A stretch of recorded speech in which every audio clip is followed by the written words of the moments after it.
In this short video, we're going to look at how to share a website via a Teams meeting. So I'm going to go to the share tray and I'm going to share a window that I've got open.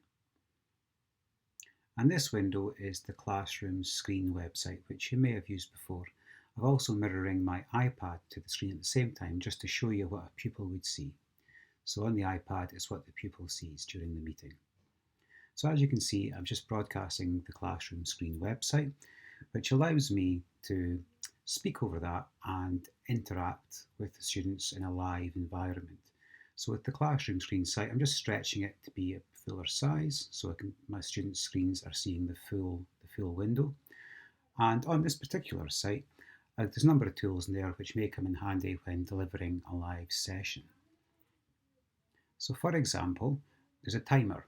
So if you want to do something live with your class and give them a set amount of time to do it, you can pull on the timer and you can start it, and that's being broadcast to their screen. So perhaps you're asking them to sketch something out or write down all they know about a particular topic. It's going to be a timed environment. Other tools that are available in Classroom Screen that's really useful during a live session include the text box.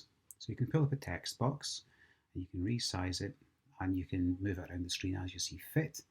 You can change the size of the fonts and typical text editing tools. So you could enter some questions in that screen to perhaps do some live interaction or capture the thoughts of learners. And again, all being broadcast to the learner's device.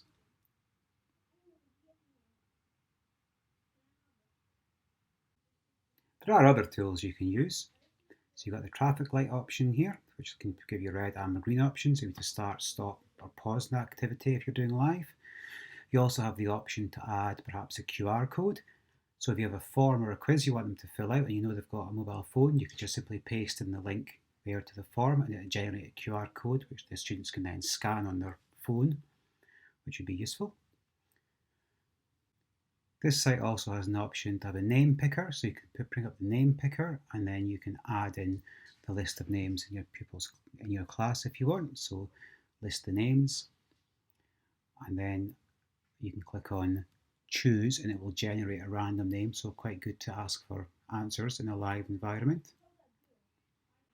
And as you can see on the iPad that I'm mirroring to the screen just now, as you can see, this is what the pupils are seeing, so they can see whose name is being picked, they can see the timer, they can see the questions that might be asked in the text box. There's also a freehand Scribble box which you can use with the pen tools as you would do with other whiteboard type software. So overall, broadcasting a website to a class over Teams can be really useful, particularly if you want to try and emulate the types of activities you might have done in class.